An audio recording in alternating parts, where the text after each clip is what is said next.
Hola Sara, hola Nati, hola Fátima. Hola, profe, ¿cómo? Bien, ¿y ustedes? Hola, profe, ¿qué tal? Bien, bien, ¿y ustedes ¿Todo cómo bien? están?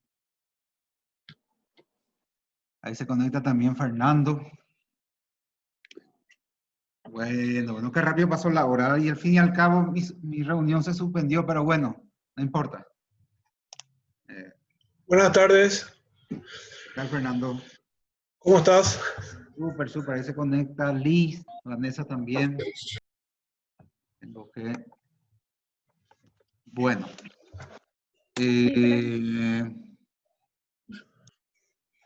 Tenemos que hablar hoy, o sea, seguir hablando de lo que son los efectos de la quiebra, ya en honor a los puntuales, ¿verdad?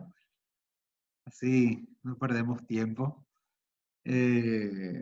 Específicamente la unidad 13, y seguir hablando de lo que son los efectos de la quiebra sobre relaciones jurídicas preexistentes.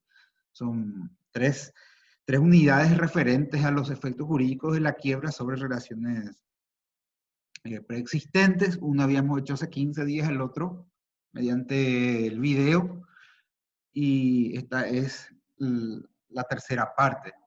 De hecho que yo no tengo problema en grabar, pero cuando no me preguntan nada, medio que me quedo aburrido, entonces prefiero interactuar con ustedes. Bueno, vamos a hablar en esta unidad básicamente lo que se llama acción de restitución. Una acción muy importante. Vamos a trabajar a partir del artículo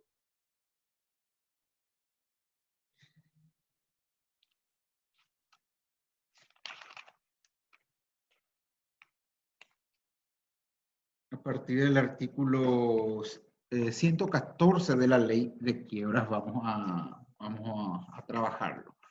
Bueno, entonces, ¿qué es lo que es la acción de restitución? Una figura muy importante que tenemos que comprender y no es memorizarlo, sino primero entenderlo. ¿Qué significa restituir? Entonces, siempre tenemos que tratar de entender el significado de restituir, ¿qué implica? ¿Por qué? Porque así podemos formular nuestro propio concepto de lo que es la acción de restitución.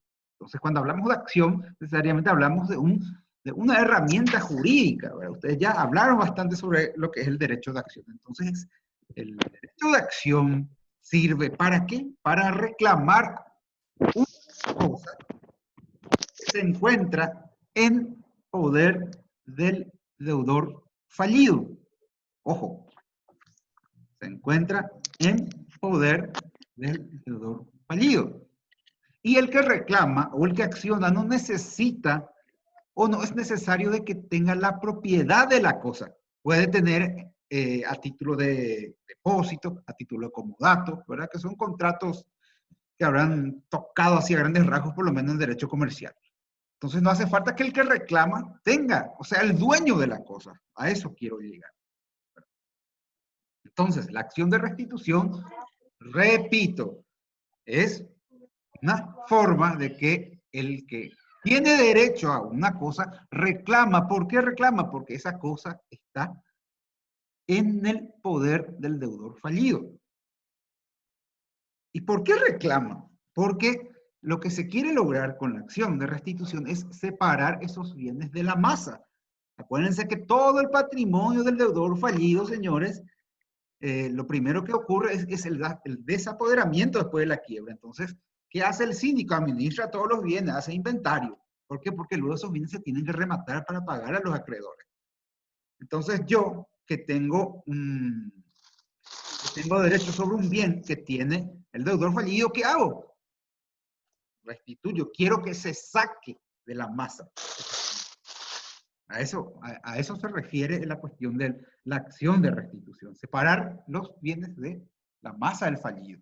Y repito, no necesariamente se tiene que tener la propiedad de la cosa. Acuérdense que los contratos como el comodato, contrato de depósito, la persona tiene derecho a ¿qué cosa? A la restitución del bien. Entonces, eso quiero que lo tengan en cuenta, ¿verdad? A modo de concepto. Ahora, el fundamento, ¿cuál es la razón de hacer la acción de restitución? Bueno, el fundamento, podríamos decir, de que sería la buena fe en las relaciones comerciales. El año que viene van a estudiar Derecho Civil Contratos y van a ver que uno de los principios rectores en materia contractual es la buena fe. Entonces, imagínense que yo le haya... ¿Tienen noción de lo que es un comodato, por ejemplo? Más o menos, más o menos. No hace falta que me digan técnicamente. Para poder entendernos. Más o menos. Comodato.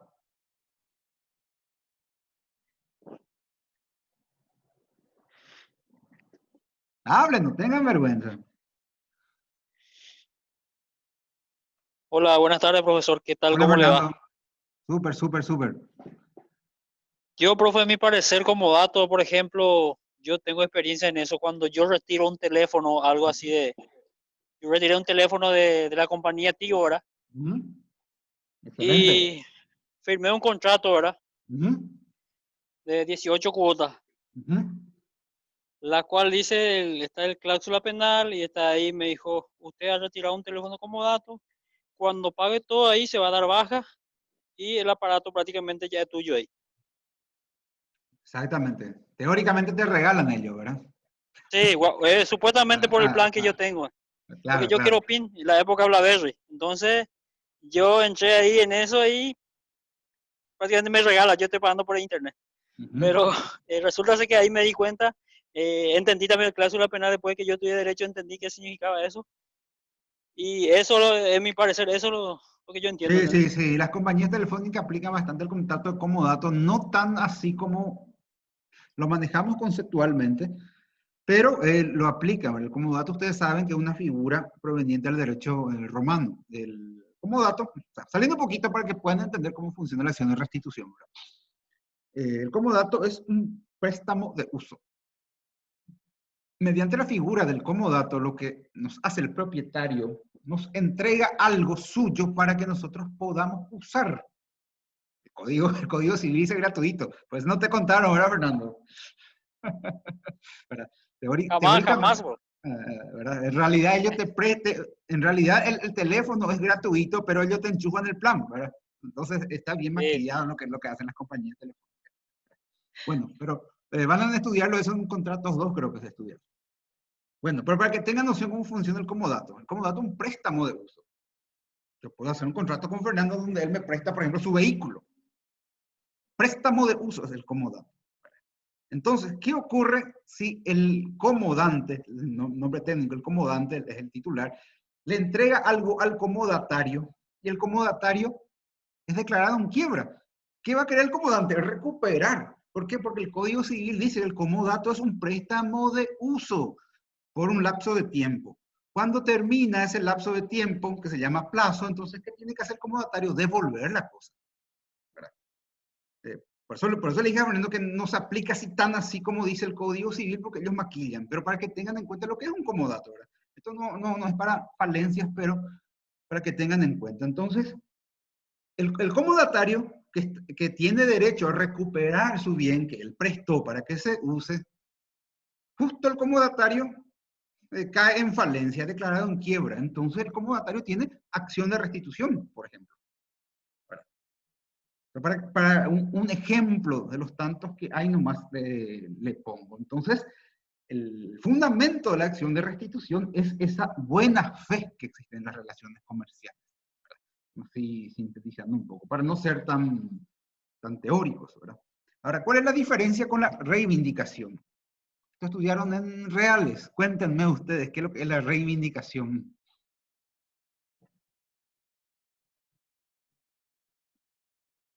¿Recuperar un inmueble que te pertenece puede ser? Sí, un inmueble o un mueble. Restituir. Puede ser, también. Exactamente. Bueno, ahora, ¿qué diferencia hay? Primero, que cuando uno va a plantear un juicio de reivindicación, se hace por las vías del juicio ordinario, por el procedimiento civil ordinario. Hola, profe, ¿qué tal? ¿Cómo está, Disculpe la Jorge? demora. No, Bien, no, bien, no, vos. tranquilo, a tiempo llegaste, a tiempito. Gracias por... Entonces, la acción reivindicatoria lo hacemos mediante un juicio ordinario, un juicio civil ordinario, con plazos extensos, etc.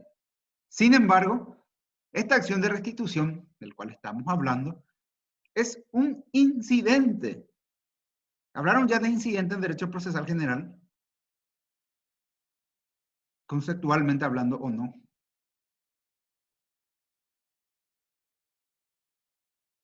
Para que les pueda explicar más o menos lo que es un incidente. ¿No hablaron?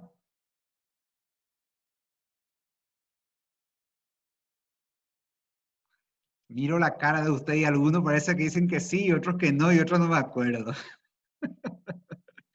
Bueno, pero vamos a explicar sin problema. Bueno, si no estudiaron, van a estudiar. Yo no manejo nomás el programa, entonces no sé si se estudia en el primero o segundo semestre. Bueno, el incidente es un juicio pequeño dentro de un juicio grande.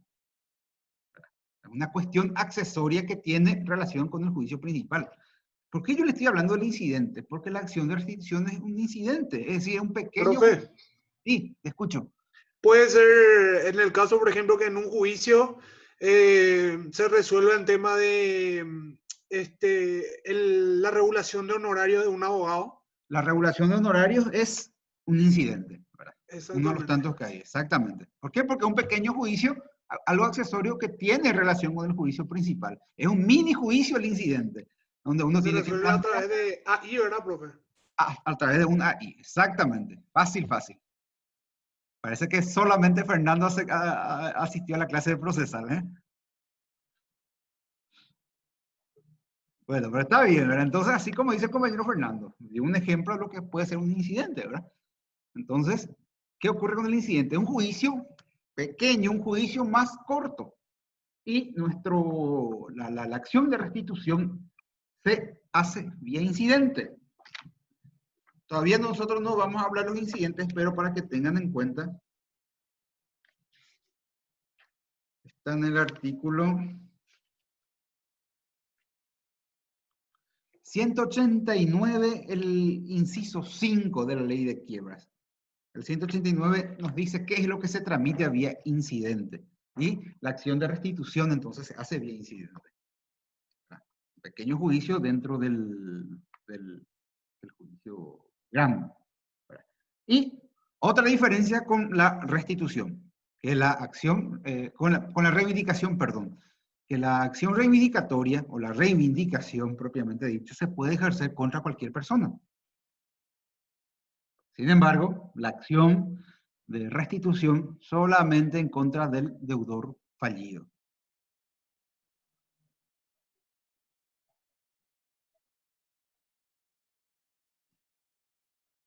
Bueno, pues que tenemos más.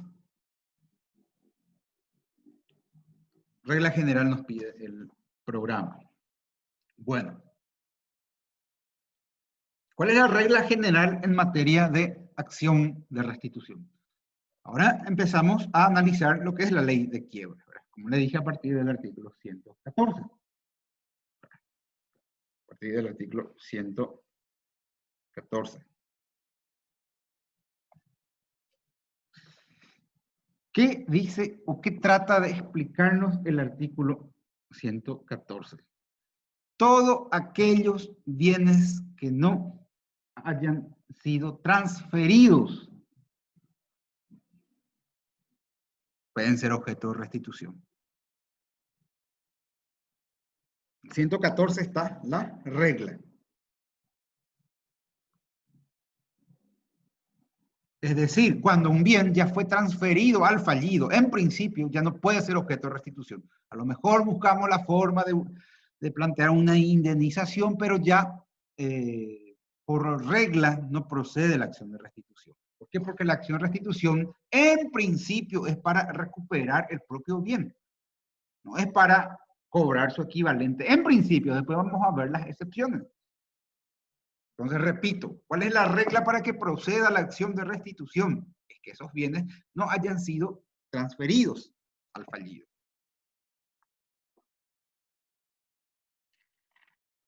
La regla. Después vamos a ir viendo las excepciones.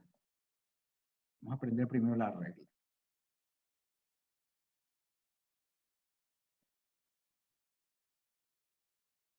Sin embargo, cuando el programa habla de casos especiales, tenemos que citar 3 casos, que es lo que vamos a desarrollar dentro de la unidad 3. ¿Cuáles son los 3 casos especiales? Vamos a hablar de la restitución del vendedor. Si quieren anotar de repente, ¿verdad? Yo sé que estudian por programa, ¿verdad? Eso es importante. Si bien el programa ya nos cuenta todo, pero siempre es importante anotarlo, ¿verdad? Restitución del vendedor en la quiebra del comprador.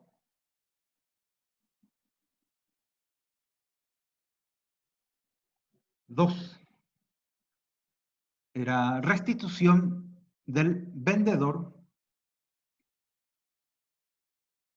en la quiebra del comisionista.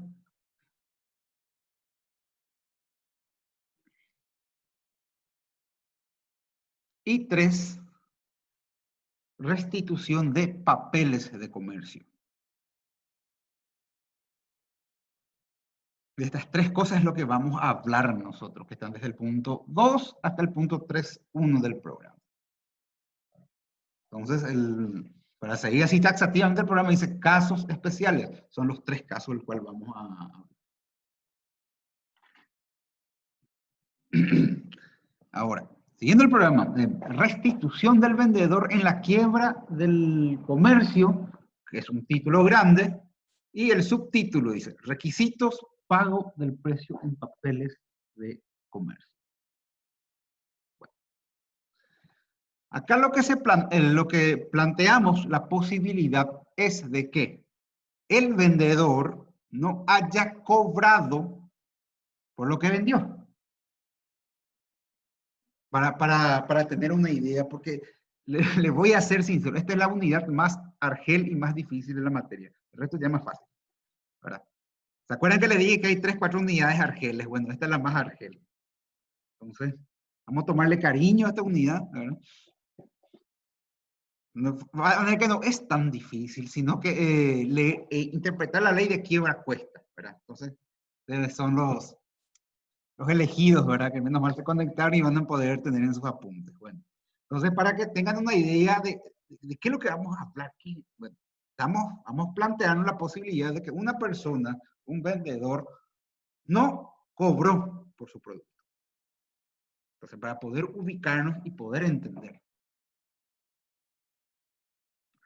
Porque fíjense el título, dice restitución del vendedor en la quiebra del comercio. Entonces, si nos vamos al artículo 115 de la ley de quiebras, habla primeramente de algo. Y el programa nos pide requisitos. ¿Y qué es lo primero que van a anotar? Cosa mueble.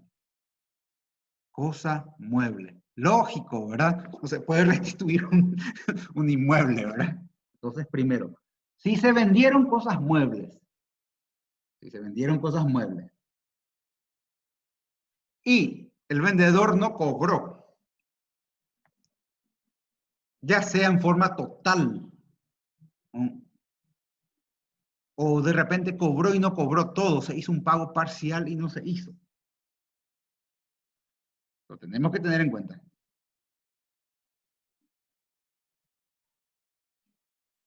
Y el fallido no tuvo la posesión íntegra.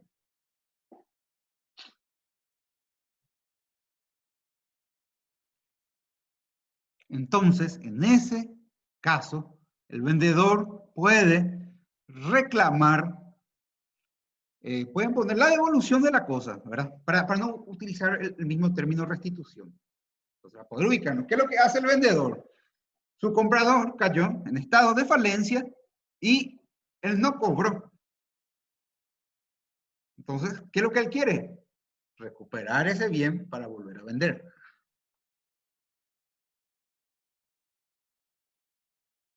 Recuperar ese bien para volver a vender. Ahora,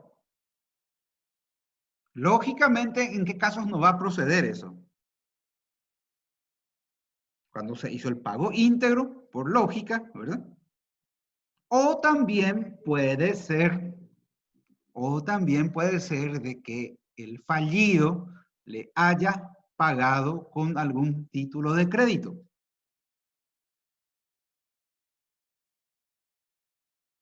En realidad la ley de quiebra utiliza el término pago de letras. Ustedes saben que la letra de cambio es un título de crédito, ¿verdad? Como dice el profe Far, posiblemente nunca van a ver un título de crédito en una letra de cambio, suele decir, ¿verdad? Pero ustedes saben, estudiaban Derecho Comercial allá por la unidad, no sé, 8 más o menos, creo que habla de Comercial 2 de la letra de cambio. Bueno, entonces para poder entender, ¿verdad? Puede ser que el vendedor haya cobrado, pero no en efectivo, sino con título de crédito. Hoy día el título de crédito que más se utiliza es el cheque, ¿verdad? Pasa que nuestra ley de quiebra es antiquísima. Y como es más o menos una copia del derecho argentino, entonces habla mucho de letra de cambio. De hecho, esto se usa en el comercio internacional, la letra de cambio, ¿verdad? Pero para que tengan en cuenta, voy a volver a repetir la idea. La acción de restitución del vendedor se da cuando él no cobró por lo que vendió. La ley le faculta el artículo 115, sí le faculta. Ahora, ¿en qué casos él no puede o no procede a la restitución cuando él cobró en títulos de crédito? Ahora, ¿por qué?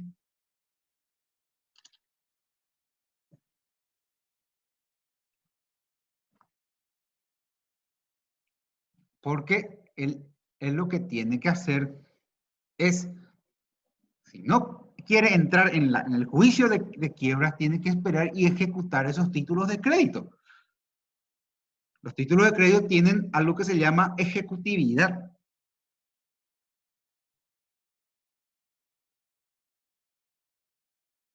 Entonces, él lo que tiene que hacer es hacer dinero de esos títulos de crédito. Si tiene un cheque, bueno, él tiene que judicializar y pedir el cobro de ese cheque. Por eso la ley de quiebras no le permite. Salvo que haya hecho pago parcial, dice, pero ya vamos a entrar en una ensalada que no conviene, ¿verdad? Puede dar fianza y cobrar. Bueno, lo importante acá entender de que es una acción en este caso que tiene el vendedor. Entonces el vendedor puede hacerlo, sí puede hacerlo. ¿En qué caso no puede hacerlo? Cuando se pagó con algún título de crédito.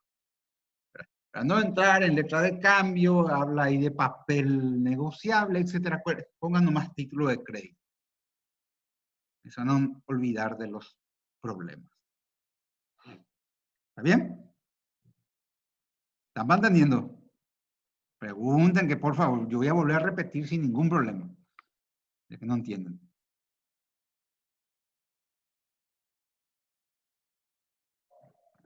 Bueno.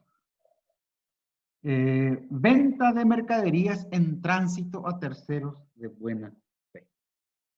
Bueno. Las mercaderías en tránsito en nuestra sociedad no es usual, pero sí lo es dentro del comercio internacional, más dentro del comercio marítimo. Dentro del comercio internacional se utilizan mercaderías que se transportan por buques o por aeronaves.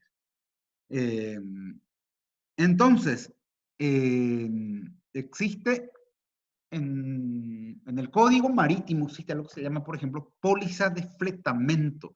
¿Para qué sirve esa póliza de fletamento? Esa es una prueba de que yo tengo mercaderías en tal buque.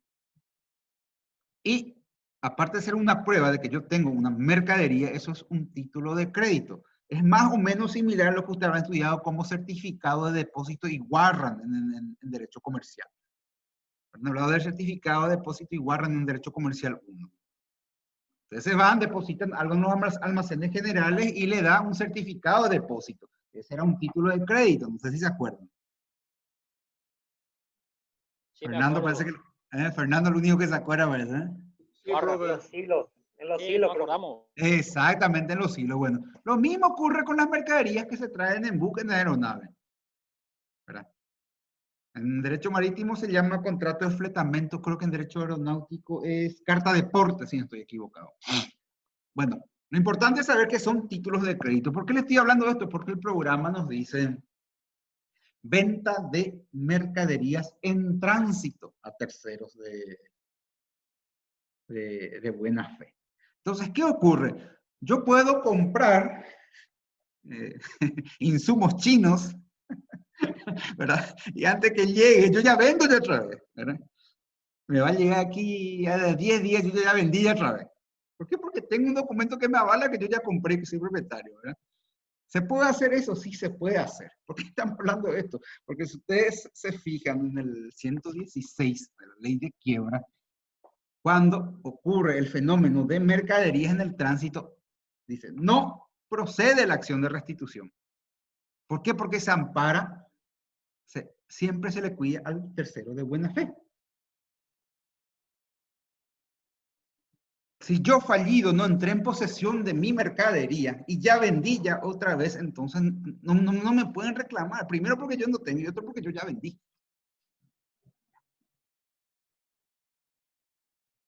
Ya compré, ya vendí.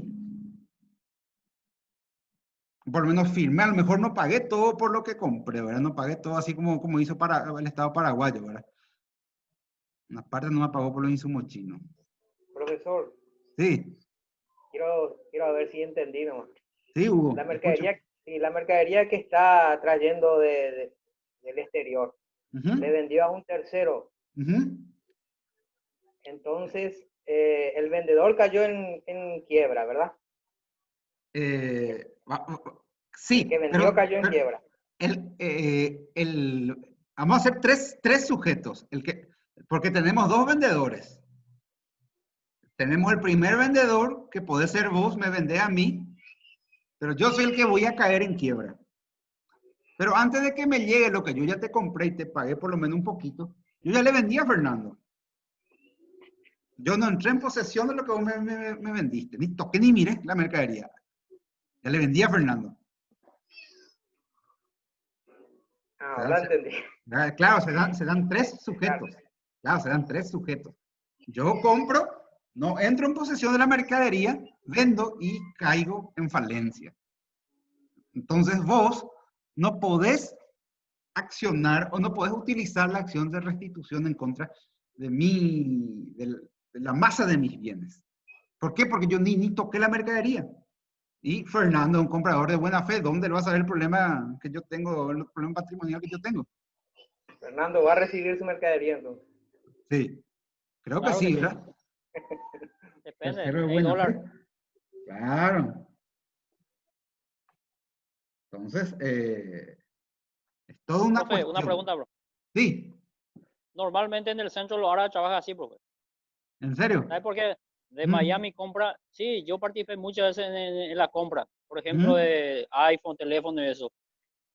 Mi patrón traía, por ejemplo, de Miami, eso, iPhone y eso, y ya vendió, acá, por ejemplo, ella vendió ya todo, ella ya por vía FA, ya maneja todo, ya vende todo a otra empresa, ¿verdad? Y todavía no llegó la Ujú. mercadería.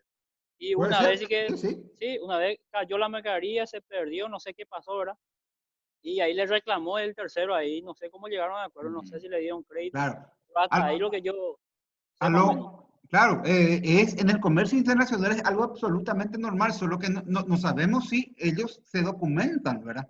Porque en Derecho Comercial 2, en esa unidad 1, van a acordarse que existía la compra-venta marítima, existían las cláusulas SIT, FOT, FAS, etc. En la bolilla 1 de ese, ¿verdad?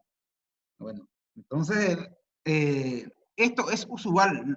¿Por qué? Porque esa constancia de que vos estás trayendo la mercadería es tu título de crédito y vos eso nomás negocias.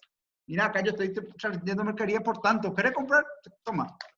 Y así funciona. Entonces, es algo muy usual dentro del comercio internacional, ¿verdad? Ahora, que la gente se documenta o no, ahí no sabemos, ¿verdad? Pero es factible. Entonces, volviendo a repetir esto porque es un poco tedioso, ¿verdad? Acá tenemos a tres sujetos. El vendedor primitivo, que me vende a mí, fallido, pero yo antes de entrar en posesión de la mercadería ya vuelvo a vender a otra persona, a un tercero de buena fe. Entonces, en primer término, dice la ley de quiebras de que el vendedor primitivo no puede realizar la acción de restitución si es que yo no entré en posesión de la cosa y si es que ya vendí a un tercero de buena fe. Sin embargo, fíjense que un artículo un poco extenso, tenemos que comprender la primera parte. Ese vendedor primitivo, en el ejemplo que dimos, es Hugo, ese vendedor primitivo, él tiene hasta que él no haya cobrado todo, ¿qué él puede hacer? La ley de quiebras establece la solución.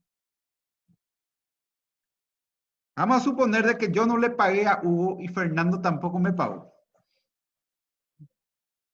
Hay un vicio ahí. Entonces, ¿qué puede hacer Hugo? Como vendedor primitivo y según la ley de quiebras, él puede usar las acciones que yo tengo en contra de Fernando. Entonces, él se subroga con eso y él le reclama a Fernando. Lo que no puede hacer Hugo es ir en contra de la masa, sino que le va a reclamar a Fernando, si es que yo aún no cobré. No sé si me explico. Voy a volver a repetir. La primera hipótesis, ¿cuál es? Mercaderías en tránsito. Yo compro algo de Hugo, yo no entro en posesión de la cosa, yo ya vendo antes de entrar en posesión de la cosa. La mercadería está viniendo en buque. Entonces, yo no le pagué a Hugo, le pagué una partecita, entonces Hugo me quiere cobrar, se me declara la quiebra. Entonces, ese vendedor, que es Hugo, no tiene acción de restitución. Acuérdense, la acción de restitución va en contra de la masa, se pide que se saquen bienes de la masa. Entonces, Hugo no puede hacer eso. Sin embargo, si es que a mí, yo fallido, no se me pagó, porque yo ya volví a vender, entonces lo que puede hacer Hugo es una especie de acción subrogatoria. Subrogarse en mis derechos y accionar en contra de mi comprador, que aún no me pagó. Pero lo que no puede hacer el vendedor primitivo es ir en contra de la masa, ¿sí? En contra de mi deudor en particular. Eso es más o menos lo que nos dice el 116. ¿Verdad? Entonces, eso es lo que puede hacer el deudor primitivo. Ahora, la tercera posibilidad. Un artículo bien extenso y un poco complicado. Dijimos que Hugo no puede accionar en contra de la masa. Pero ¿saben qué en caso puede? O sea, que ahora puede. Primero no, la segunda vez no, la tercera vez sí. Cuando contractualmente se estipuló sobre que el riesgo de la cosa vendida es a cargo de la persona. Y ahí voy a volver a lo que les pregunté sobre la compra-venta marítima que estudiaron en derecho comercial. Existen ciertas cláusulas que se utilizan en el ámbito del comercio internacional, no se pone, ¿verdad? Que en caso de que la cosa no llegue, son a cargo del vendedor. En caso de que la cosa no llegue, son a cargo del comprador y viceversa, ¿verdad? Costo, seguro, flete, todo eso se puede estipular. Entonces, cuando se estipuló que el riesgo de la cosa vendida sea a cargo o quede a cargo del comprador en el momento que entrega, entonces en ese cargo sí Hugo puede reclamar, porque Hugo ¿qué va a hacer? El primer, no, acá en la cláusula dice que vos sos responsable, no importa si vos no entraste en posesión de la cosa. Yo mi obligación era venderte y traerte acá al costado del buque. Free on board, se utiliza la cláusula FOB, por ejemplo, ¿verdad? Acá. Vos asumiste los riesgos de la cosa, entonces en ese caso sí, yo, vendedor primitivo, puedo entrar a reclamar a la masa esa cosa. Son tres situaciones un poco complejas que se dan. Pregunta nomás, porque este Argel. Me imagino, pero. Me imagino. No, que si no entendieron, vamos a tratar nomás de buscarle el lado, ¿verdad? Profe, lo que yo Sí. quiero entender, profe, hay una parte que hoy vos dijiste que Hugo puede actuar contra la masa, hay una parte que no puede, pero al final puede, en la tercera puede. ¿En qué caso, por ejemplo, que él puede actuar en contra de la masa? Bueno, Ese mirá es el lo que secreto dice que yo quiero esta, entender. La ley de quebra. el penúltimo párrafo del 116. Si se hubiera estipulado que el riesgo de la cosa vendida fuere a cargo del vendedor hasta el momento de la entrega, la nueva venta celebrada antes de aquella se verifique, no obstará la restitución. Entonces, hasta el momento de la entrega, dice. Pasa que Si yo no hubiera recibí. estipulado, Claro. si Entonces hubiera estipulado. tiene que estipular. Si no estipula, ahí chao No pirulo. estipula, no tiene acción contra la masa. Entonces ya. Claro. Ahí nomás está, solo que la forma de redacción del artículo del 116 es complicado, ¿verdad? Entonces ahí está el problema, por decirlo así.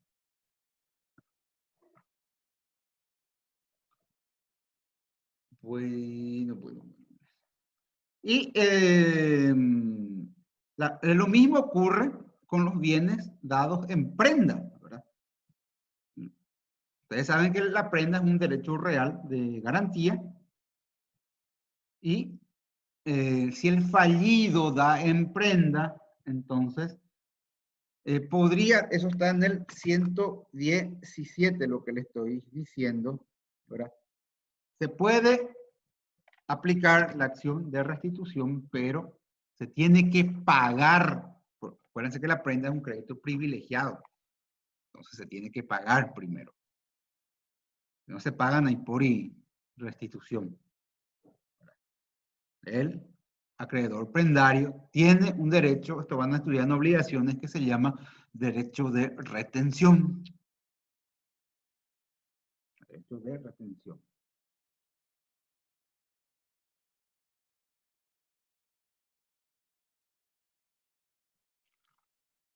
Bueno.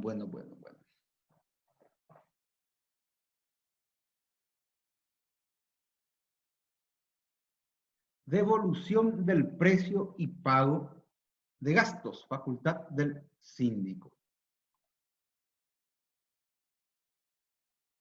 Acá empieza el problema. Porque si nos fijamos en el artículo 118, estábamos diciendo que el vendedor puede realizar la acción de restitución. Puede. Ahora, ¿qué dice el 118? Que tiene que devolver, si es que ya cobró una parte del precio, tiene que devolver. Y no solamente devolver eso, sino que devolver todos los gastos que se hizo por la cosa. Llámese impuestos, gasto de transporte, comisión, si es que hubo vendedor, si se pagó seguro también. Van a encontrar que la ley quiera dice avería gruesa. Avería gruesa es una especie de seguro marítimo. Van a encontrar ahí avería gruesa, dice. Es muy similar a la institución del seguro. Cualquier gasto que se hizo para la conservación de la cosa, todo eso tiene que devolver el vendedor. O sea, que tiene que valer la pena la restitución del bien. No basta con devolver solamente lo que él ya cobró, sino que todos los gastos que hizo el comprador. Entonces no es así nomás. Eso es lo que nos dice el 118. Ahora, ¿qué pasa con el síndico? Bueno, el síndico tiene la facultad o la potestad de que una vez que se vendan esos bienes que el vendedor está reclamando, el síndico puede pagarle también al vendedor.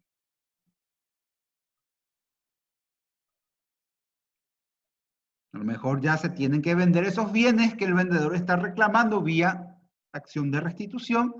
Entonces la ley le faculta al síndico, lógicamente siempre con autorización judicial, ¿verdad?, a pagarle en efectivo.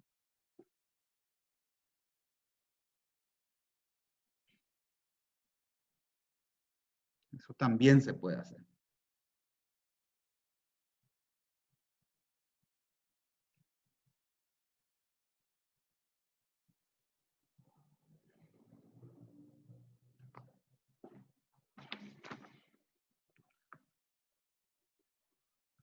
Restitución del comitente en la quiebra del comisionista.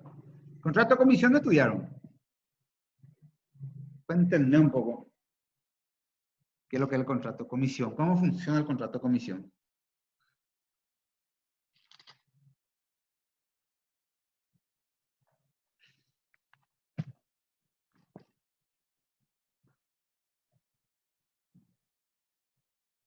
Hecho comercial. Y pensaron seguramente que nunca más iban a dar derecho comercial, ¿verdad? Así mismo, bro. Ya pasé. ¿Cuál era la pregunta, profe? Sí, el contrato de comisión, ¿qué es lo que es? Así, en términos sencillos nomás. No entra en tecnicismo.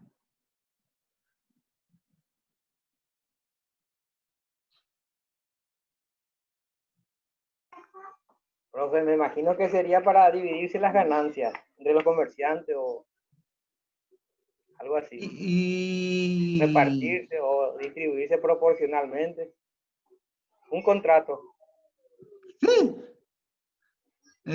Acuérdense que el contrato de comisión tiene ciertas características. ¿Verdad? Primero, que está formada por los sujetos comitente, comisionista. A diferencia de lo que es el contrato laboral, por ejemplo, en el contrato de comisión, del comisionista, el comisionista no tiene una relación de dependencia, por decirlo así, el comitente. Un contrato netamente comercial donde la persona adquiere o vende productos y gana un porcentaje, ¿verdad? Básicamente Ya sé, eso profe. es, ¿verdad? Ya entiendo. Claro. Ahora el programa nos dice restitución del comitente en la quiebra del comisionista. Comisionista es la persona que recibe un producto del comitente para poder venderlo. O puede adquirir también, ¿verdad? Pero para que se puedan entender. Artículo, lo que es el 119. Entonces, si el comisionista, comitente es el propietario de las cosas, para que se puedan ubicar. Estamos hablando de la quiebra del comisionista, no del propietario de la cosa. El comisionista es el que recibió la cosa ajena, por decirlo así. Entonces, el artículo 119 faculta al comitente a utilizar la acción de restitución. Eso anoten en primer término. Entonces, para que podamos ubicarnos, el comitente entregó algo al comisionista. El comisionista fue declarado en quiebra. Entonces, ¿qué dice el 119? El comitente tiene acción de restitución para recuperar del comisionista o incluso de un tercero que esté guardando esa cosa a nombre del fallido.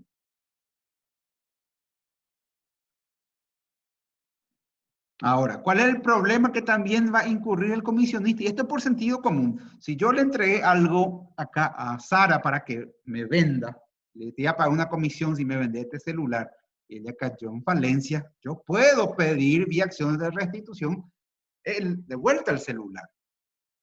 Así más o menos funciona la relación entre el comitente y el comisionista, ¿verdad? Sara fue declarada en quiebra.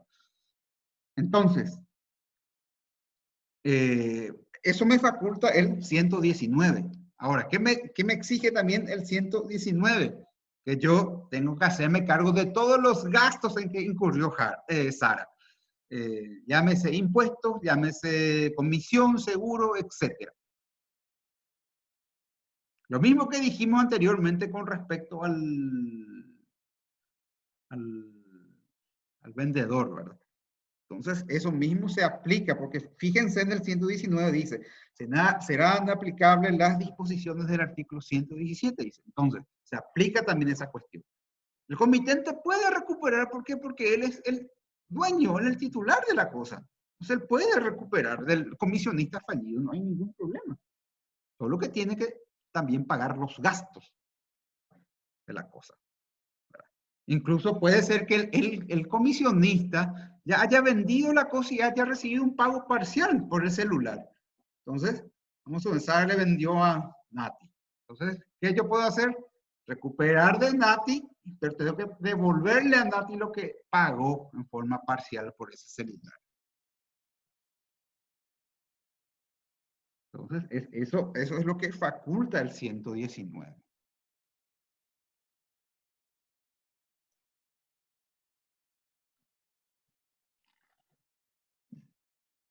Bueno.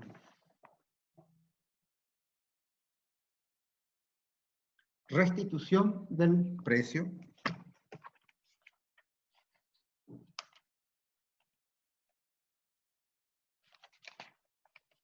El artículo 120. Bueno. ¿Qué implica la restitución del precio? Si nos fijamos en el artículo 120. Restitución del precio tiene que ver con el punto anterior. Significa que el comisionista ya vendió la cosa y ya cobró. Ya no habla de la restitución de la cosa, sino dice restitución del precio.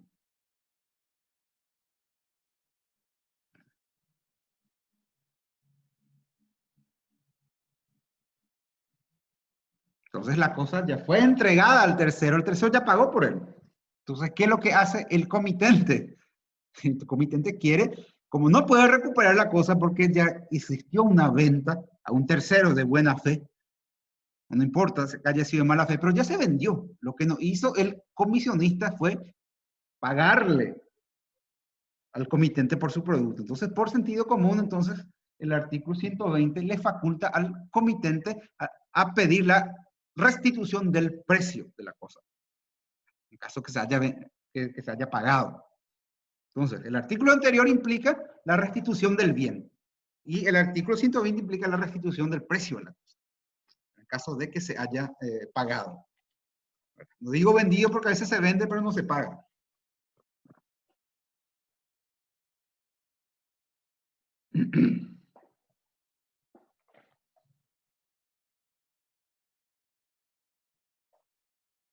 Bueno. Efectos comprados por el fallido por cuenta de terceros.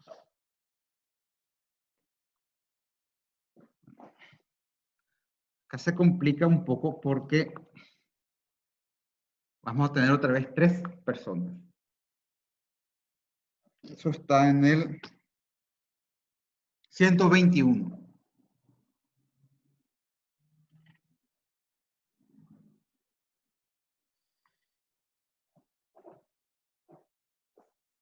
¿Se puede dar la restitución? Sí, se puede dar la restitución. ¿Qué es lo que exige el artículo 121? Es que primero se dé la quiebra. Ojo, primero se dé la quiebra antes de haberse verificado el pago del precio.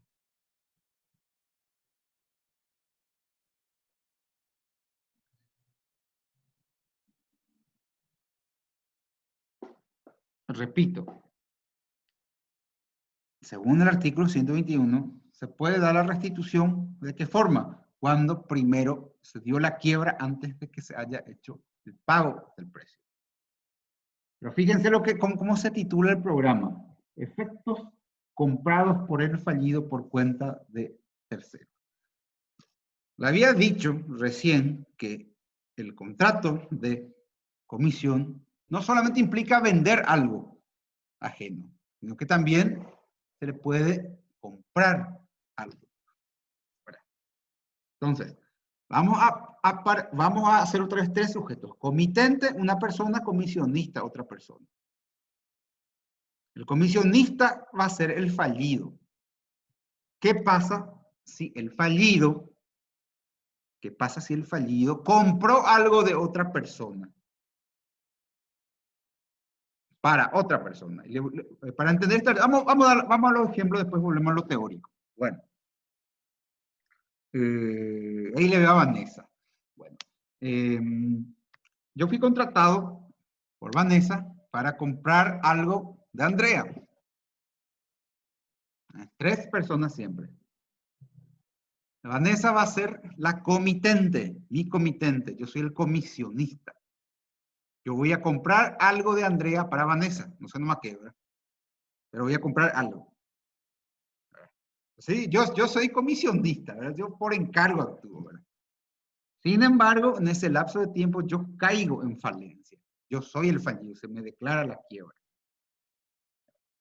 Eso es lo que plantea acá el artículo el 121.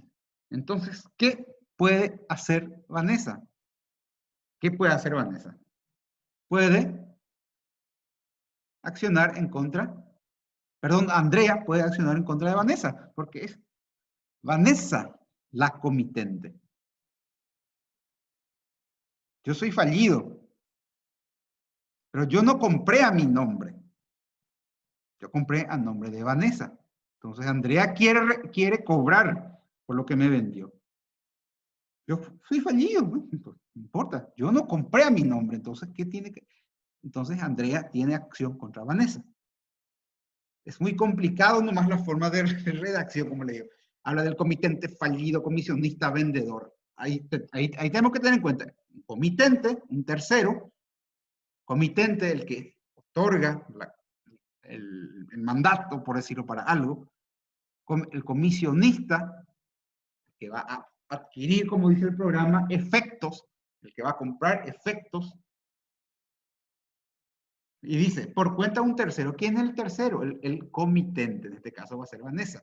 Por cuenta de terceros. Ojo, efectos comprados por el fallido por cuenta de tercero, dice el programa. Entonces, yo estoy actuando por cuenta del tercero. Yo soy el fallido. Yo compro de alguien, implica que hay un vendedor. En este caso va a ser Andrea. Entonces, ¿qué pasa? Si yo soy fallido, Andrea tiene acción en contra de ese tercero que va a ser mi comitente, entre paréntesis. No, es un tum, pero se da de esa forma, ¿verdad? Se da de esa forma.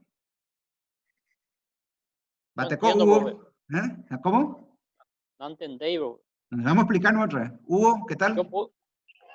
Hice todo un... Hice todo flechita. Vamos a explicar, hermano, sin problema, sin problema. No, vamos, por eso le dije que esta unidad es mortal. Bueno, fíjense lo que dice el 2. Sí. Yo puse mi ejemplo, tercera, pero 3 personas, ahora vamos a decir que hay 3 personas. Comitente, comisionista y fallido, ¿verdad? No, comitente, comisionista y vendedor, vendedor. Porque el comisionista va a ser el fallido. Puede abajo de comisionista poner fallido. Sí. Ya, ahora sí, pero te escucho. Bueno, miren el 2.6 de su programa. Efectos comprados por el fallido por cuenta de tercero. El fallido está actuando por cuenta de tercero. Entonces, al utilizar ese término técnico, implica de que hay un contrato de comisión. Cuando se actúa por cuenta de un tercero, implica que hay un contrato de comisión. Y implica que el fallido es el comisionista, porque está actuando por cuenta de un tercero. Entonces, ese tercero puede poner entre paréntesis que va a ser el comitente. Es para tratar de responder nomás cómo está en el programa, ¿verdad? Porque si vamos a leer el 121, dice, fíjense, si el fallido hubiera comprado efectos por cuenta de un tercero, el tercero es el comitente, el ejemplo que dimos era Vanessa, y sobreviniere su quiebra antes del vencimiento, verificado el pago del precio, el vendedor, el que le vendió al fallido, Andrea, podrá usar la acción del comisionista contra el comitente.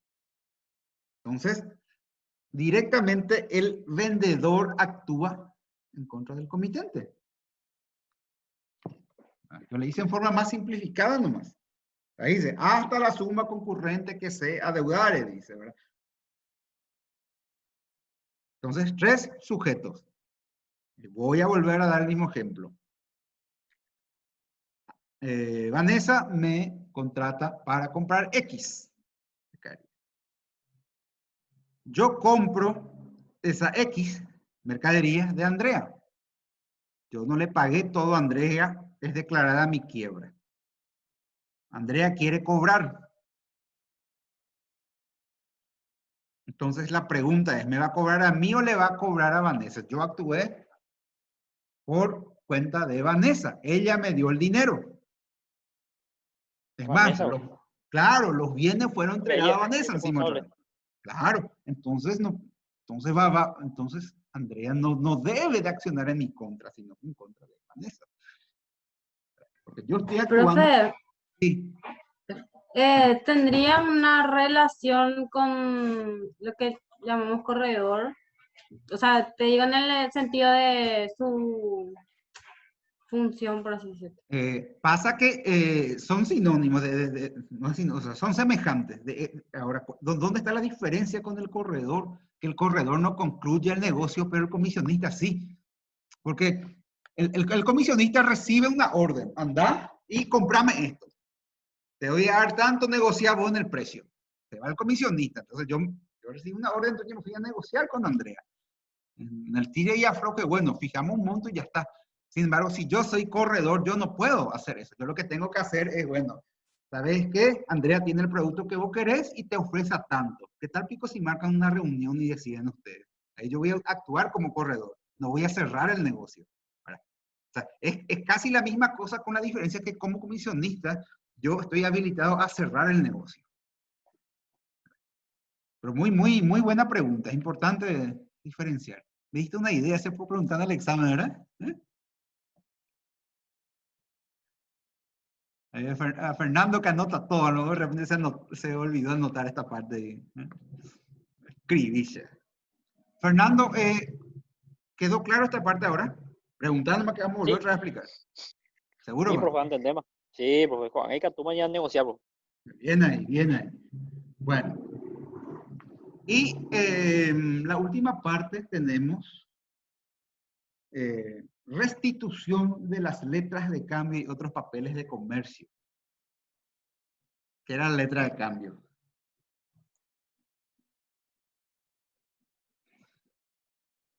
Letra de cambio.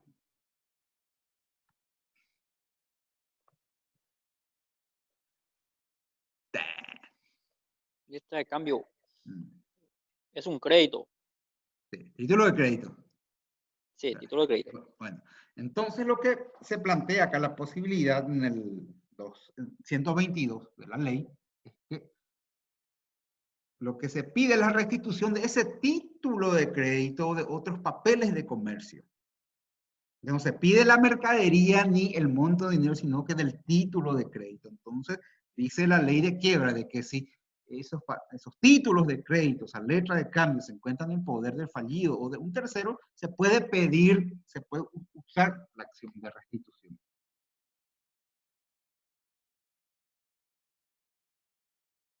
Lógicamente, para eso, la persona lo que tiene que tener es no la propiedad de ese título de crédito. No se le puede despojar de la propiedad de un título de crédito al fallido, ¿verdad? Es decir, tener a título de mandato, por ejemplo. Entonces, la idea es que se puede, entonces, pedir la restitución de las letras de cambio. Pongan nomás título de crédito para no complicarse tanto, ¿verdad? Habla de papeles de comercio, etc.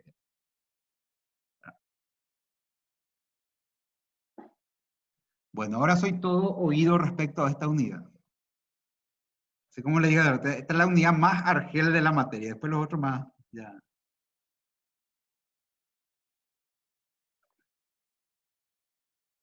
Ahora, ¿de dónde comenzar, bro? Ahora, Fernando, lo que tenía duda. No, tienen que preguntar. Profe, Sí. dudo de mi duda. Era sobre. No, la forma de redacción de la ley es el problema. No es tan difícil, pero la forma de redacción. ¿Qué pico? El secreto, profe, está en las prácticas, pero nosotros practicamos poco. Y cuando más práctica, uno tiene más habilidad, bueno, en la teoría pues algo muchas veces que no asusta, ¿entendés? Pero en la práctica, eso nomás, güey. No, esto es por lectura nomás. Pero es una... hay que leer. Bueno, ¿podemos pasar a la otra unidad? Sí, profe, sí, profe. Sí, profe. Bueno, la unidad 14 también habla de los efectos de la quiebra, pero ya es sobre actos perjudiciales a los acreedores. Periodo de sospecha. Vamos a hablar del periodo de sospecha. ¿Qué es el periodo de sospecha? Bueno, para que podamos entender. El periodo de sospecha es un lapso de tiempo, y me voy a adelantar ya luego a los otros puntos. Un lapso de tiempo que dura 12 meses. 12 meses anteriores a la quiebra. 12 meses anteriores a la quiebra.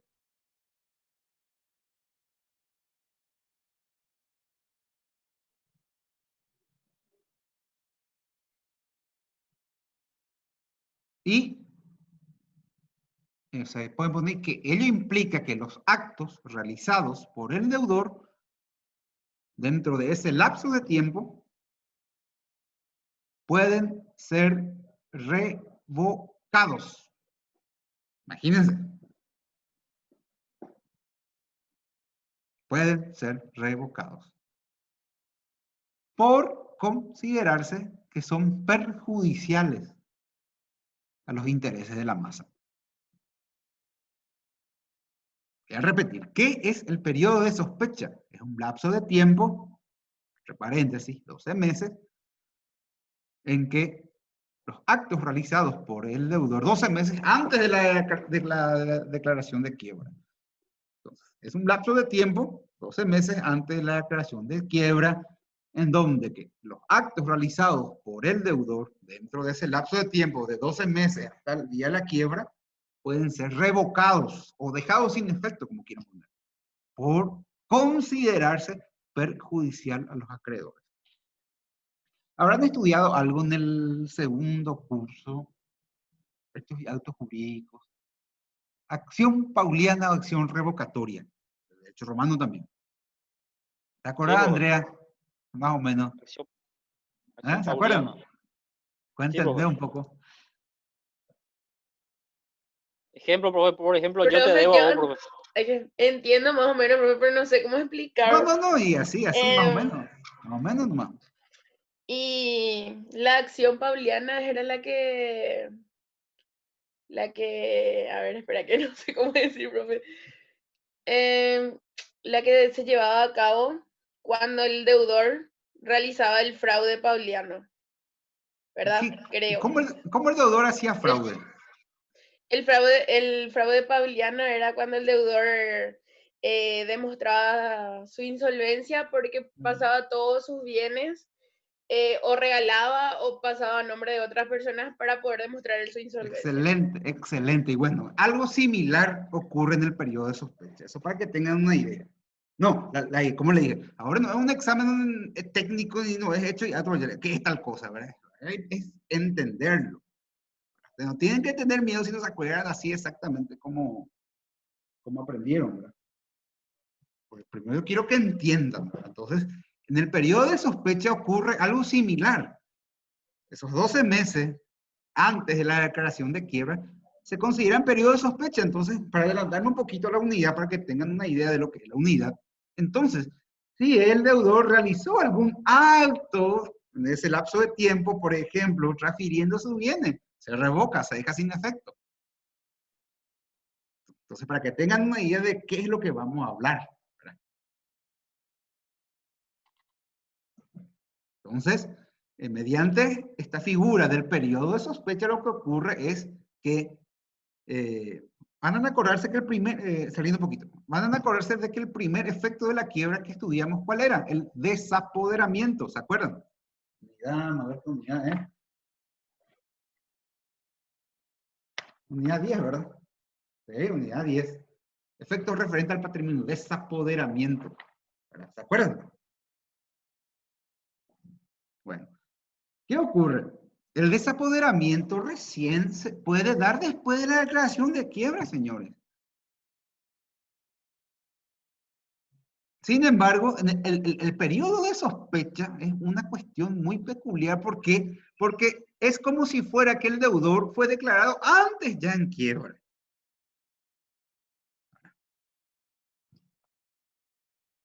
Entonces, más o menos que los efectos de la quiebra se retrotraen hasta 12 meses antes. Eso es lo que ocurre con el periodo de sospecha. Entonces, si el fallido, por ejemplo, adquirió un crédito con intereses usurarios, vendió sus mercaderías a muy bajo costo, ¿verdad? Incluso por un precio inferior, muy inferior a lo que le costó comprar mercaderías al contado y vender con pérdidas. Todo eso implica de que posiblemente existe un contubernio entre el fallido y algún acreedor. Entonces, por eso existe ese periodo de sospecha, para revocar esos actos que teóricamente son fraudulentos. ¿Por qué son fraudulentos? Porque hacen con que se disminuya el patrimonio del deudor fallido. Ya creo que me salí del programa, pero bueno. Bueno, fundamento. ¿Cuál es el fundamento? Justamente lo que menos mal miré el programa, lo que le estaba explicando. Estudiaron obligaciones. Existe un principio que proviene del derecho romano. El patrimonio del deudor es prenda común de los acreedores, ¿verdad? ¿Qué dice el Código Civil? El deudor responde de sus obligaciones con todos sus bienes presentes y futuros, dice. Entonces, ¿qué ocurre? El patrimonio es la única garantía que tienen los acreedores. Ese patrimonio va disminuyendo, ¿verdad? El periodo de sospecha tiene el mismo fundamento que la acción pauliana. Por eso les pregunté. Solo que acá se llama periodo de sospecha, no es necesariamente una acción. La acción pauliana sí implica realizar lo que se llama una acción revocatoria. Acá también se pueden revocar, pero ese lapso de tiempo se llama periodo de sospecha. Entonces, volviendo al programa, el fundamento es que el patrimonio del deudor es prenda común de los acreedores. Ese patrimonio se debe de mantener intacto.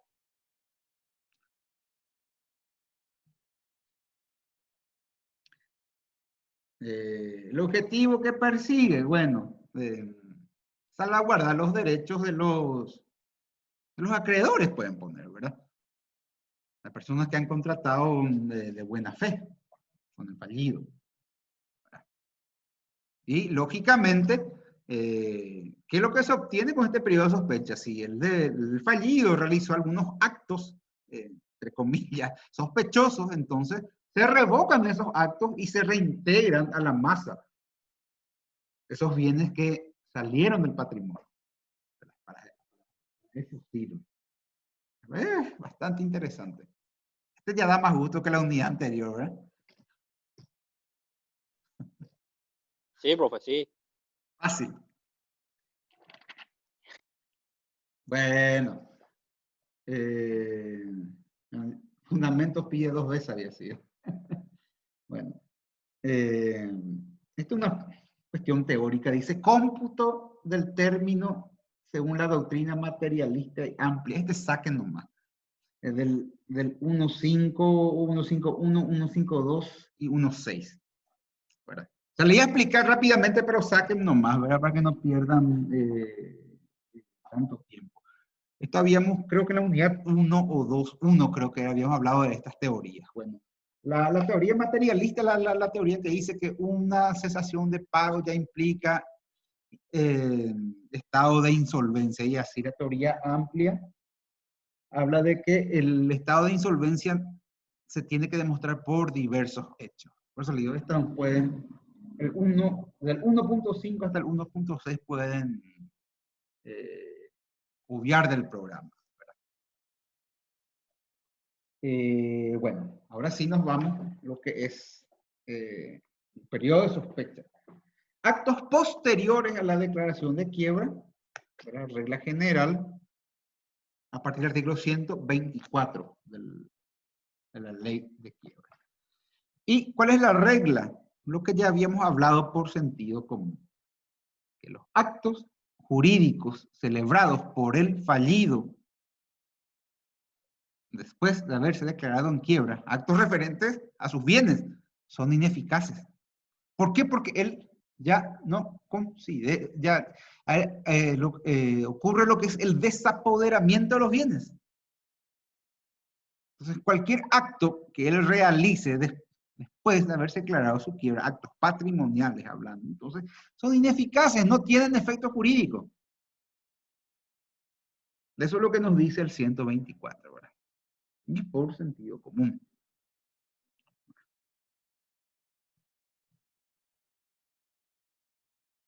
Ahora, el problema está en los actos anteriores a la declaración de quiebra, que es el siguiente punto. ¿Okay? Siete cuestiones que tenemos que analizar.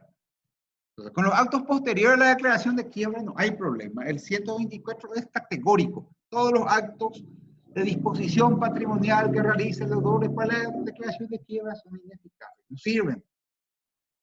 Categórico el 124. Ahora, ¿qué pasa con los actos anteriores? Entonces ahí tenemos que relacionar con ese periodo de sospecha que yo ya le adelanté cómo se da.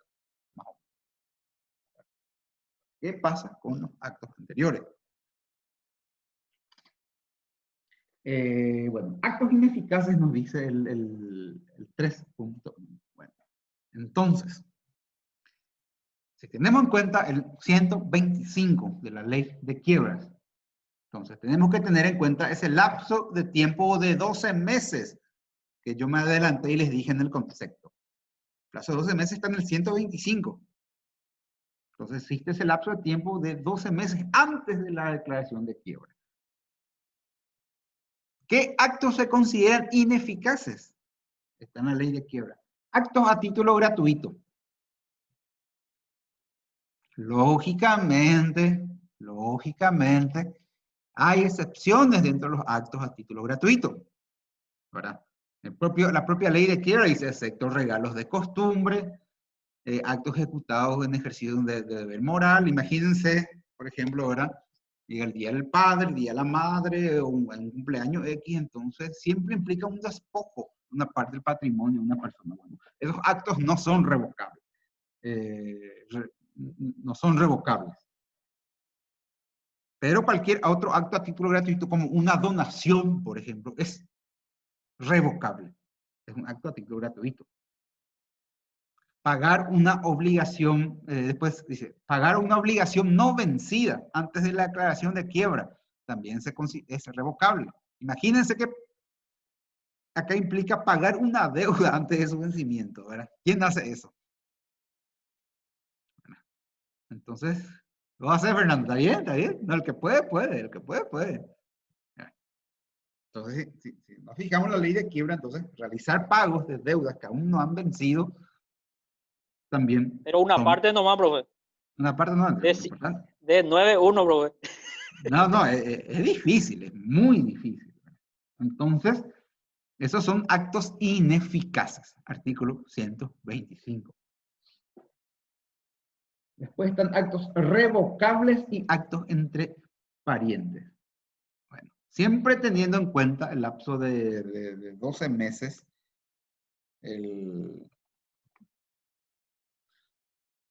los actos revocables es 126 y actos entre parientes es 120.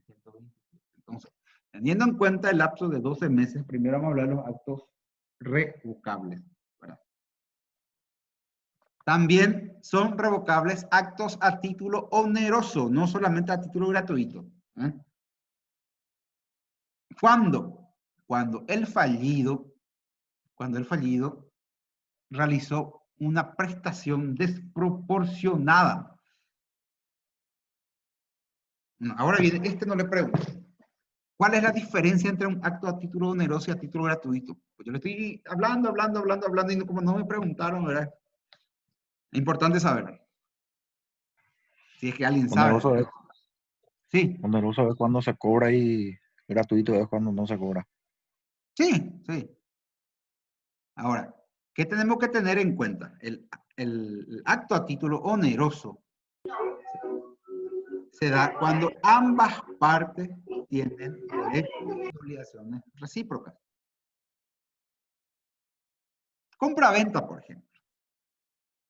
Compra-venta implica la obligación, por un lado, de transmitir algo y el otro lado de pagar su precio. El acto a título gratuito implica que solamente una de las partes tiene una obligación. Ejemplo, donación. Donación solamente, el único obligado en el contrato de donación, porque la donación en un contrato es el donante a transferir la cosa. Pero no recibe nada acá. ¿Por qué le estoy preguntando esto? Porque dice acto a título oneroso, acto a título gratuito. Estamos hablando. Entonces, si el fallido realizó acto a título oneroso, recibió algo, dio algo, y ese acto a título oneroso es muy desproporcionado, es decir, patrimonialmente hablando, entonces es revocable, porque estamos hablando de los actos revocables. Hay una regla en materia contractual que dice que debe haber equilibrio entre lo que se da y lo que se recibe, entre las prestaciones. Entonces, yo no puedo comprar un vehículo de un valor que tiene un valor de mercado. Bueno, vamos, para que sea más práctico. Estos tapabocas que cuestan 2.000, como hace el gobierno, ¿verdad? De 2.000 compra 25.000, otra o 30.000 cada uno. Bueno, eso es desproporcionado. Es oneroso. Uno recibe algo a cambio, ¿verdad?, de dinero. Bueno, eso es un acto a título oneroso, lo que hace el gobierno a través de las licitaciones públicas. ¿Pero qué hace? Como hay un negociado, entonces inflan el precio. Bueno, lo mismo ocurre acá en el 126. Cuando el deudor realiza actos similares a lo que hace ahora el gobierno, ¿verdad? Porque es desproporcionado, ¿verdad? Está bien, de un precio de 3.000 puede pagar 3.500, por decirlo así, pero no 10 veces más. Entonces, ese acto es revocado.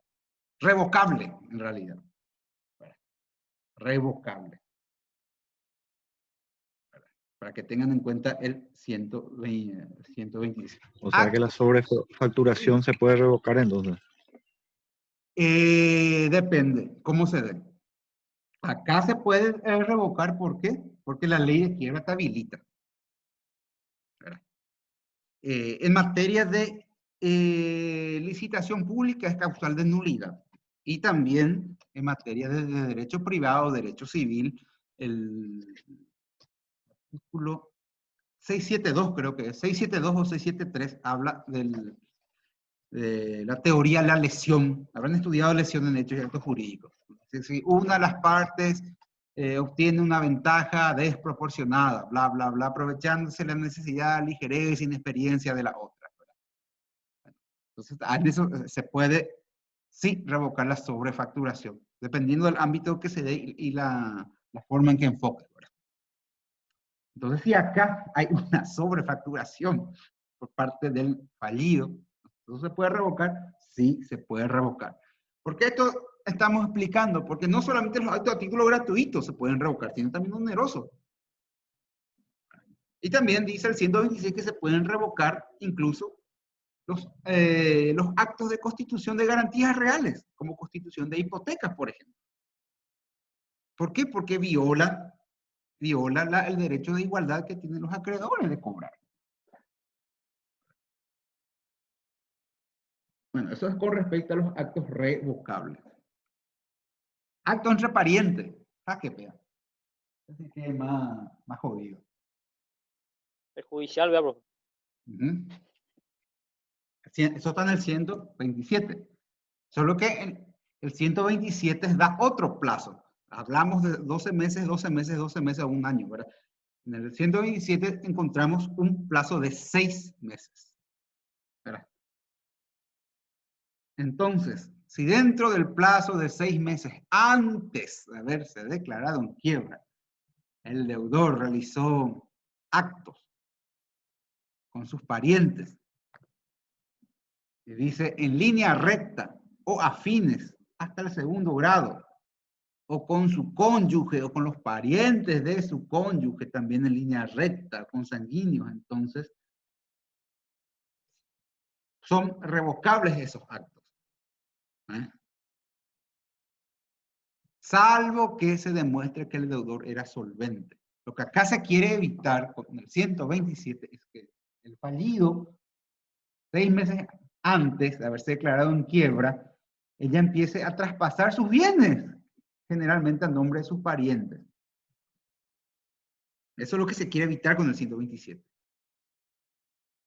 Entonces, si se da eso, entonces se puede revocar. Eso es lo que nos dice el 127. Salvo que se pueda demostrar que en aquel momento la persona tenía solvencia. Solvencia patrimonial. Entonces, si tenemos en cuenta el 127, repito, actos entre parientes se pueden revocar si es que existieron actos de disposición patrimonial dentro de los 12 meses con anterioridad a la quiebra, salvo que se demuestre que el deudor era solvente.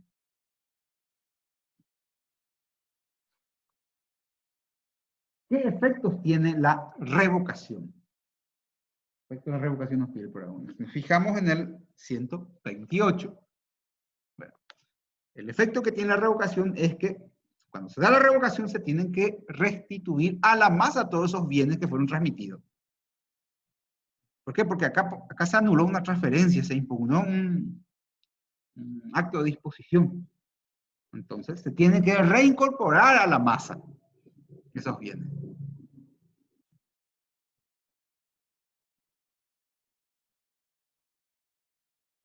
Ahora, ¿qué pasa si no se pueden reincorporar por A o por B motivo? También el 128 nos da la solución. Entonces, en esos casos procede la indemnización por daños y perjuicios. ¿Cuál es el problema? Que va a tener que hacer una acción civil para cobrar. Pero la regla es la restitución a la masa de los bienes.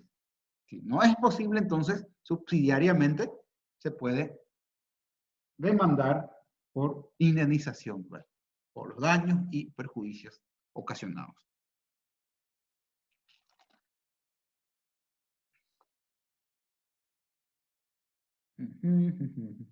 Bienes adquiridos por sucesores a título singular.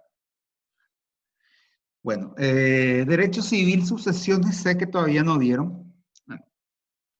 Para que tengan en cuenta, existen dos clases de sucesores, los sucesores universales y los sucesores singulares. No les voy a preguntar para que entiendan. El sucesor universal o los sucesores universales son aquellos que pasan a heredar todo el patrimonio del causante. Todo el patrimonio del causante. Por ejemplo, fallece una persona y quedan como herederos todos sus hijos. Ellos son sucesores universales. Después se ve a quién corresponde y cuánto corresponde. Ellos son sucesores universales. Todo el patrimonio del causante. Sin embargo, el sucesor a título singular es aquella persona que recibe una cosa específica del patrimonio del causante. No entra a heredar todo el patrimonio, sino una cosa específica. Ese no es el legatario, profe. Exactamente, en el ojo. El legatario, el famoso legatario. ¿Eh? ¿Aprendiste bien derecho romano, Fernando? ¿Eh? Exactamente, así como dijo el compañero Fernando. El legatario. ¿Por qué? Porque el legatario recibe una cosa del patrimonio del causante. No, que bueno, Fernando fue muy bueno conmigo, me pasaba un plato de comida, siempre me atendió, entonces le voy a dejar este inmueble. Le dice un vecino viejo, ¿verdad? Como legado. Lógicamente eso implica, eso está sujeto a la validez del testamento, ¿verdad? No vamos a entrar a complicarnos bien la cuestión, pero para que tengan una idea, ¿verdad? Para que tengan una idea de cómo, porque el programa nos pide bienes adquiridos por sucesores a título singular. Bueno, el 129 de la ley de quiebras dice que también se puede restituir. Ojo, se puede también restituir. Si la adquisición fue hecha a título gratuito, se puede restituir. O sea, tampoco está a salvo el legatario. ¿Por qué? Porque el 129 dice que igual se puede restituir. Entonces, eso es para tener en cuenta.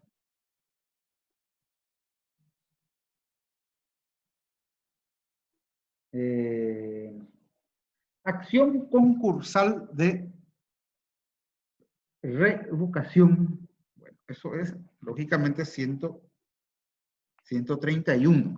Tendría que ser 131. Bueno, entonces, acción concursal. Concursal se refiere al concurso. A toda esa, por llamarlo así, a ese conjunto de acreedores que anteriormente en la convocatoria le llamábamos junta de acreedores. Ese conjunto de acreedores sustituimos por el término concurso. Entonces, ¿qué puede hacer el concurso en beneficio de la masa? Ejercer las acciones que les corresponde a cada acreedor en forma individual. Si yo soy el fallido y acá tengo como acreedores Fernando, a Hugo, a Liz, a Jorge, a Fátima, etc. Ustedes tienen acciones individuales en mi contra, patrimonialmente hablando. El 131 habilita a que la masa, por el fuero de atracción, pueda ejercer esas acciones individuales de los acreedores. Lógicamente, ese beneficio es para la masa. Entonces, eso es lo que nos dice el 131. Enchufar un ratito.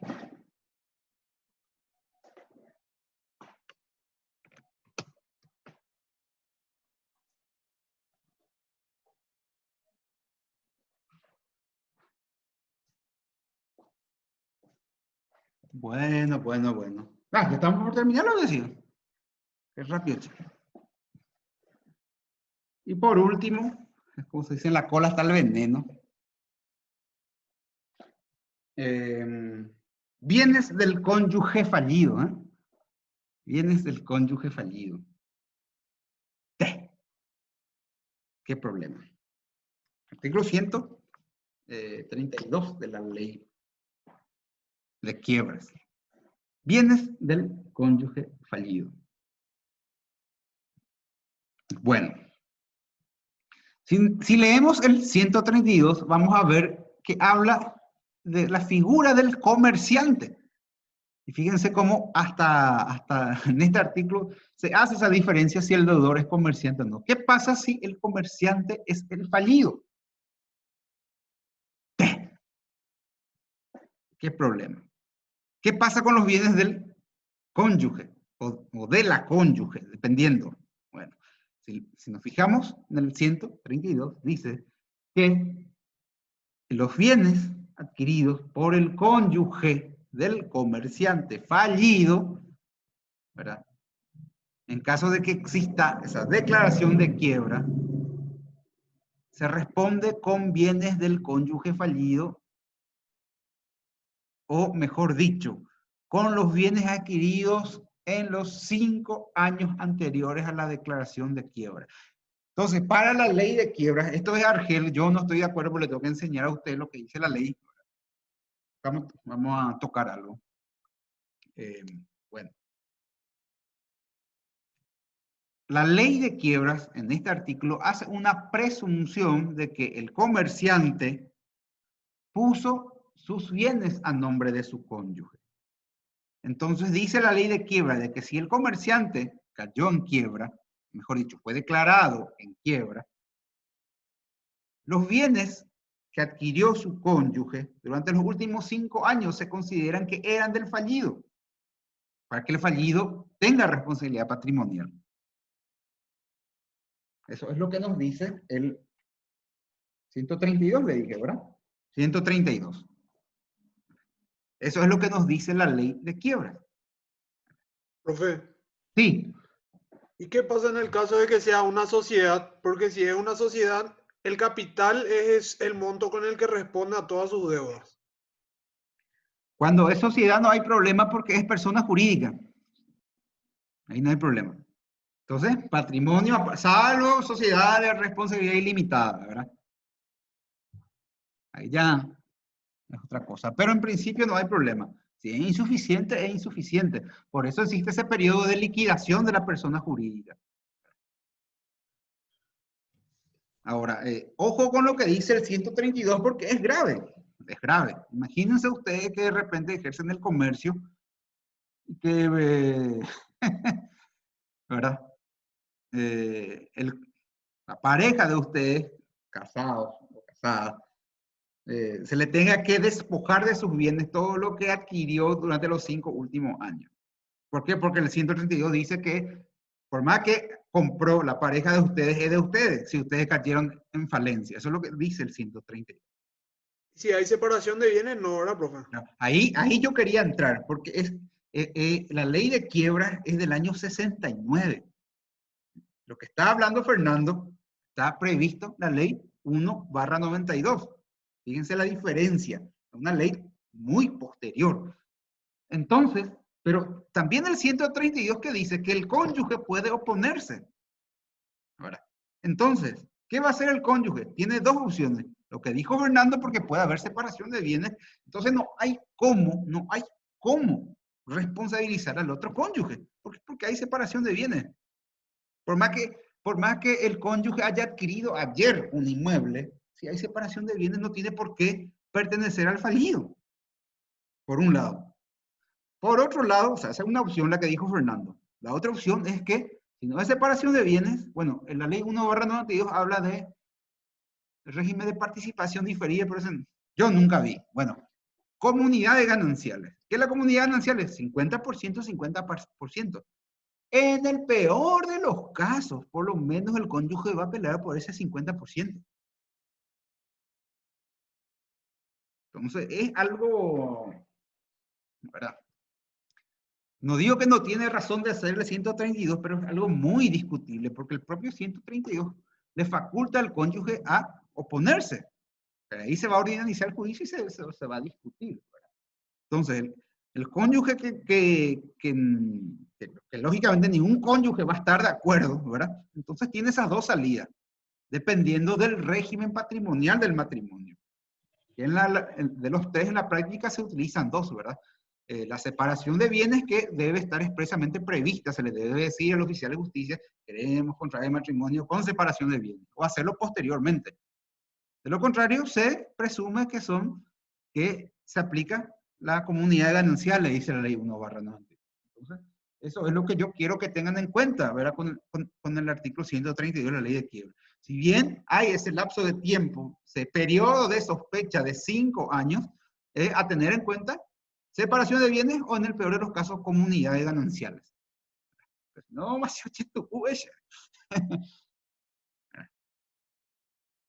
bueno.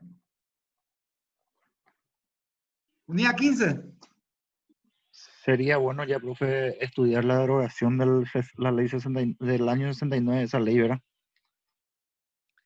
Pasa que casi no hay más expertos en quiebra. El finado Luis María Argañi y compañía eran bochos en la parte comercial. Torres Quinzer y compañía, ¿verdad? Pero es necesario. Inclusive nuestro Código Civil ya está medio... ¿verdad? Y así. ¿Dudas? ¿Preguntas?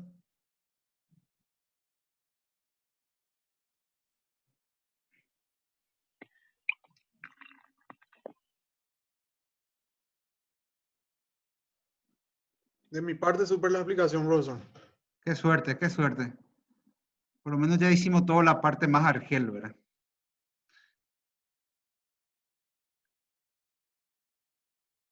Y estamos bien. ¿Cuándo empiezan a rendir el lunes? Sí, profe, el lunes empezamos. Yo incluí unas unidades más porque creo que a usted le va a beneficiar también eliminar más. Por eso le dije 5 unidades, ¿verdad? Sí, profe, mejor. Se sugirió 1 o 2 unidades, pero como unidad 1 y 2 prácticamente ni tocamos la ley de quiebra, entonces, ¿verdad? Aparte que hice un cálculo para que vean que soy justo.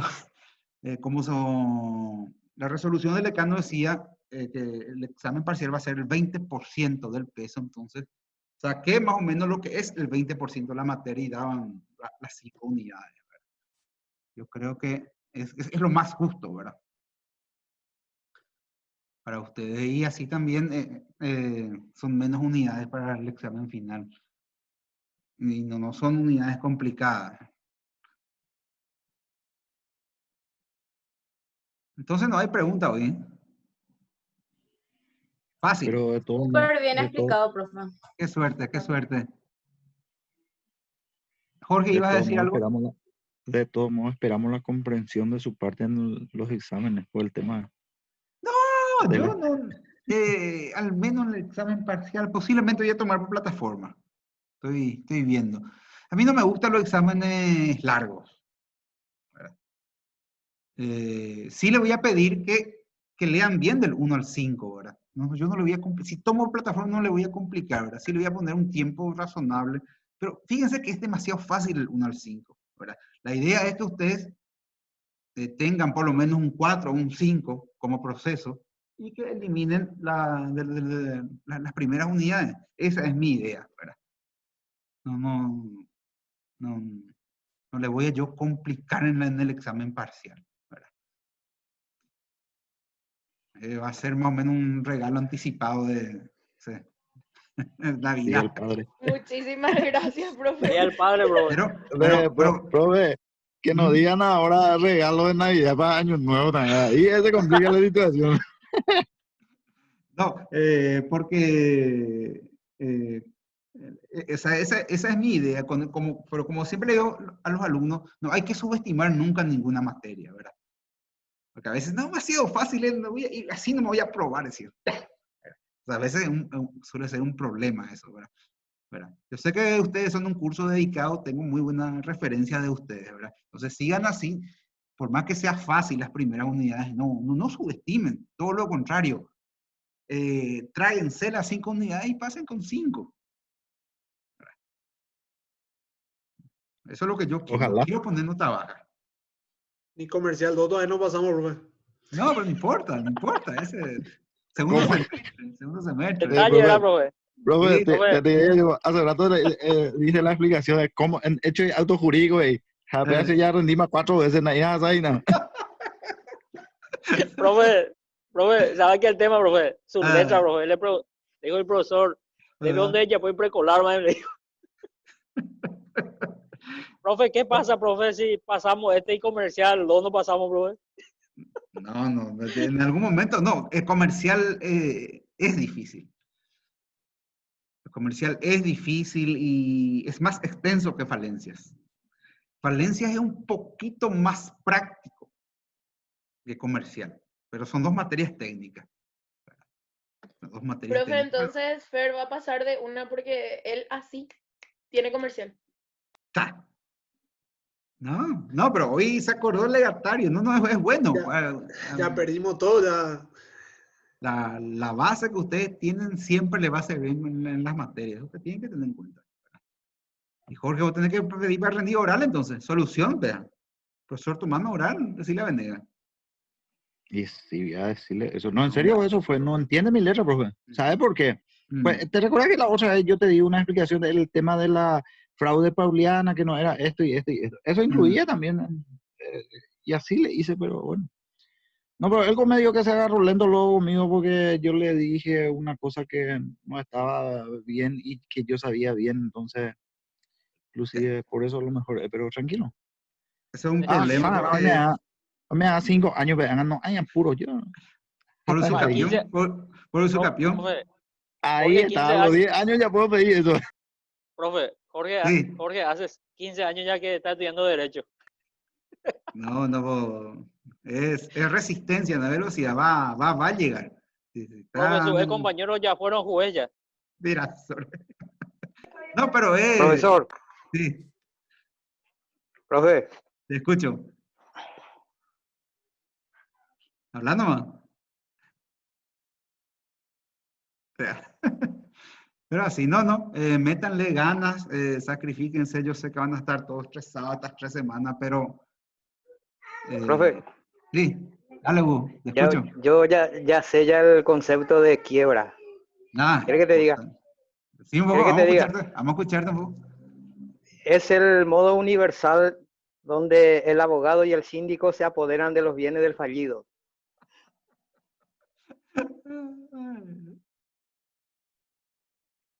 Bien ahí, Hugo.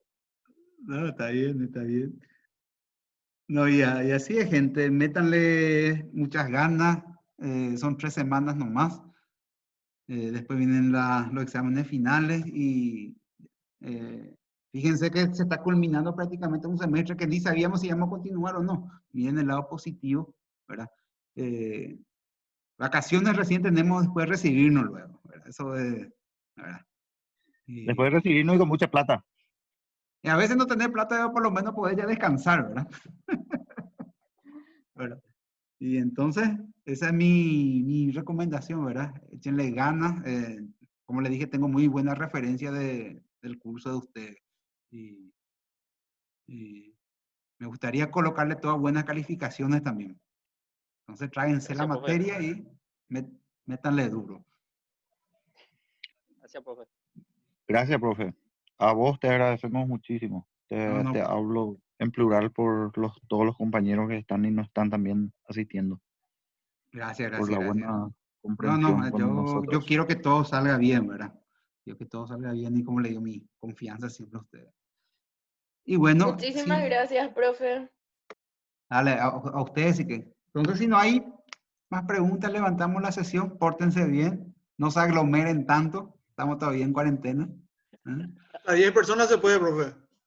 Sí, ahora. Ahí Sara y Nati se están aglomerando. Sí, y el Lee y Vanessa también. Buen fin de semana para vos. No le queda de otra, profe. No, fue espectacular. No, ya se me aglomeró así. Sí, pero es justificado esta aglomeración para no faltar a clases, ¿verdad? Bueno, gente, entonces, feliz fin de semana. Vaya por Tapurá. Chaucito. Igualmente. Chao. Gracias, profe. Igualmente. Chao.